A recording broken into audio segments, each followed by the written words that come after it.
You feeling dull? Or is that just your art? These are some tips that I have to make your coloring better. Tip number 1.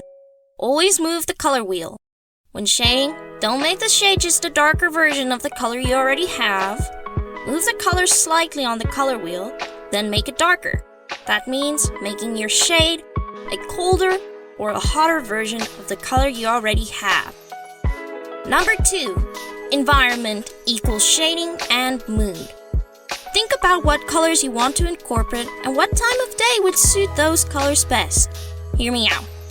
Daytime would mean bluer shading and yellower highlights. Think of the blue sky reflecting everywhere. That makes shade more blue. But the sunshine will make the highlights more yellow. This does not mean literally, but a bluer and yellower version of what you want. In some cases, it does mean literally.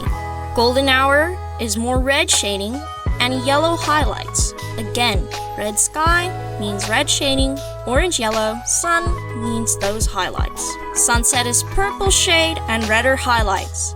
Night is a dark blue purple and a whiter highlight. Use the daytime method whether you're drawing an object or a landscape or a character. You don't have to necessarily add a background or let your character be physically in that environment.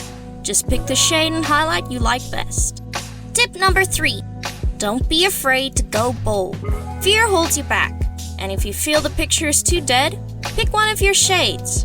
I recommend the shadow first, and just make that a deeper, darker, more saturated version of the color you already have. You will see your picture pop and look more aesthetic and natural if you add more contrast to the picture. You're not happy with it anyways, so just go wild. If you're working with pastel colors, which doesn't really incorporate dark shading, then make the colors of the highlight and the shadow more different on the color wheel to make it pop more. Which brings me to my next tip. Tip number 4. Cold versus hot. If you're going with cold colors for shade, make the highlights hot. Same goes for hot shadows. Make those highlights cold to give it a pop. Tip number 5. Color reference. You can see pictures for color references too.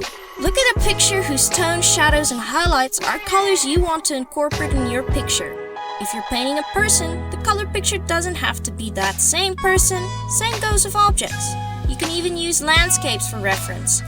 But since skin makes its own glow, I recommend using a human color reference for humans. Tip number 6. Color clash. If you're creating a piece which will incorporate different colors, look at a color palette to make the combo pleasing. For instance, 2 people with different sweaters, but you don't want their colors to clash. Imagine one guy wears a neon green and the other a deep pink. That wouldn't look really pleasing, even though your coloring and shading is good. Look at color palettes that will go well with those colors. Remember, if they're in the same environment, make their shade the same, or at the very least, very close to it. This counts for landscapes and objects as well, since they're all in the same environment. Tip number 8. No shade. If your pictures are like mine, which don't really make use of actual shading, use real contrasting colors to make it pop, and a spray of blue or red in the face or on clothes to bring in environment and mood. Number 7. Have fun. Color is the thing I struggled with most, but these tips that I've learned and gathered over the years helped me a lot, so I compiled them into this video for you, so I hope it helped. Please like and subscribe if it did. Oh, and if you want something that will really boost your pictures even more, you will need to know how to shade. I have a video for that on my channel, and I'll leave a link right here. And in the description, of course. Okay, bye!